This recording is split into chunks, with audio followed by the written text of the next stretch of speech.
The Vilna Goan himself would blow shofar on Rosh Hashanah in his own private shul. One year, when he was a little bit older, he tried blowing the shofar, but no sound was coming out of the shofar. So they had to turn to someone else to blow the shofar. And there was a simple person over there. He wasn't a big scholar of any sort. And he got up from his seat in the back row and he managed to easily blow the shofar. The Vilna Gaon, he said, does God no longer desire the shofar that I blow? What's going on over here? He asked himself. Is this simple man, this uneducated man, more worthy than I? The next day, the Vilna Gaon sent that the to the Dubna Magid, they should try to help him and explain this matter as he's done before. So the Dubna Magid came and he said, let me explain to you what's happening over here by means of the following story. There was once a mighty king, and he had a very precious diamond that he had to cut and polish with tremendous care. So he summoned all of the most skilled diamond cutters in all of the area over there to try to take care of this over here. And he said a great reward will be granted by someone who successfully undertakes this task. But he was surprised that people, they actually declined this. They declined the offer. They said, we can't do it. But yet, a simple worker came from a small country, and he never heard about the stone before. And he happened to be in that area. And he said, I'll do it. When he brought back the finished stone over there, everyone over there was astounded. Everyone was shocked. He turned the diamond into, it was perfect, perfection. And the king thanked him and promised reward, and he said, no, the reward doesn't belong to me. The reward belongs to my youngest apprentice, my youngest intern. That's what he said. Because he did the actual work. So the king and everyone over there, they were amazed. What's going on over here? It was hard enough to believe that such a simple person over here would accomplish it, but the apprentice, he was able to do it. He was less aware of the importance of this work over here. How could that be?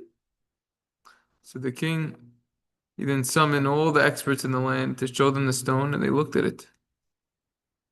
And the king said, why is it that you're the most skilled diamond cutters in the kingdom, and you refuse to perform a task which a village person's apprentice, the jeweler's apprentice, was able to complete successfully? How come you couldn't do it? So the spokesman for the group bowed in front of the king and said, we're experts. We know a lot about this task over here and precious stones. When we saw such a rare jewel, we knew that to bring it to its true beauty and brilliance would be very, very difficult. And our hands were paralyzed. We were afraid, we were fearful, and we didn't dare to touch it. Conversely, the plain, simple artisan from the country and his little simple apprentice over there, excuse me, they didn't realize the importance of the owner. They didn't comprehend the true value of the stone. To them, it was just another diamond to cut. Another day in the office, so to say, to cut and polish. And therefore, they set about their task and they went for it without fear at all until they were able to complete it properly. The Dubna Magid then told the Vilna Gaon, he said, the nimshal, the lesson over here is, you're a man of great wisdom, big scholar. When you put the shofar to your lips, you overcome with awe, fear, trepidation, and therefore your strength failed you. You were not able to perform the task, you weren't able to blow it. Mm. However, the simple man in the back of the shul over there, he just knew that there was a simple job that needed to get done.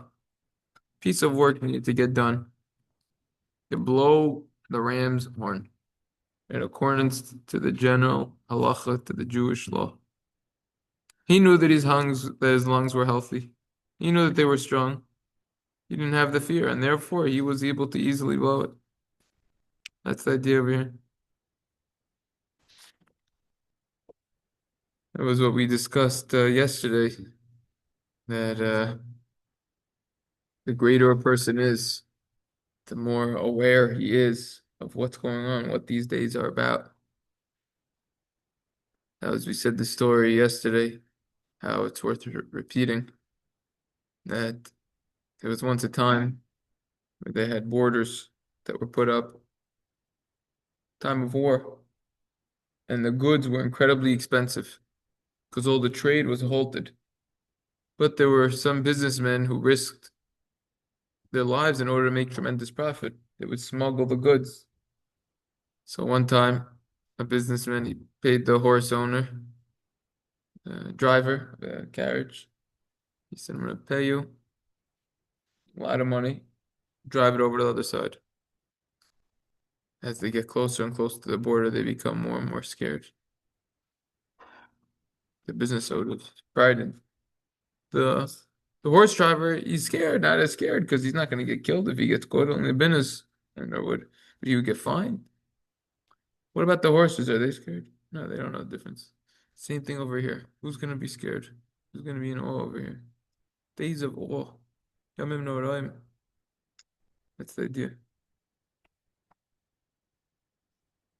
That's the first idea of the shofar. So it was a nice message. Mhm.